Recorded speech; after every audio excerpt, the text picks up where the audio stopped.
Prostate ক্যান্সারের খুবই ভালো চিকিৎসা আছে যদি এটা প্রাথমিকভাবে প্রাথমিক স্তরে বা আর্লি স্তরে ধরা পড়ে এটা সম্পূর্ণ নিরাময় করা যায়।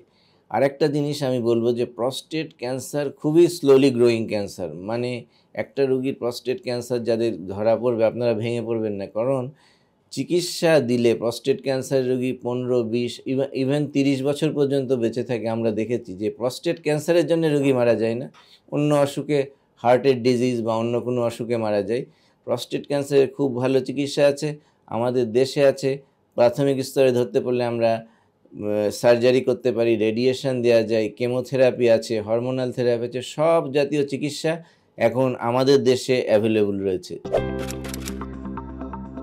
প্রস্টেট ক্যান্সারের জন্য যে অপারেশন আমরা করি ওটাকে রেডিক্যাল প্রস্টাটেক্টমি বলা হয়, অর্থাৎ প্রস্টেট গ্রন্থি তারপরে ওর সাথে যে seminal vesicle part of the urethra এগুলো আমরা ফেলে দিই।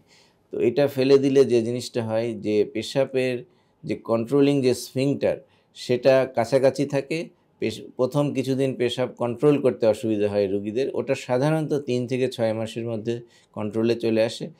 আর কিছু জাতীয় হতে পারে পরবর্তীতে, যেহেতু আমরা হরমোন চিকিৎসা দিয়ে থাকি, টেস্টোস্টেরন সাপ্রেস করি, সেজন্যে কিন্তু পেশেন্টের বিভিন্ন ধরনের সেক্সুয়াল সমস্যা, সেক্সুয়াল ডিপ্রেশন এইগুলো হতে পারে।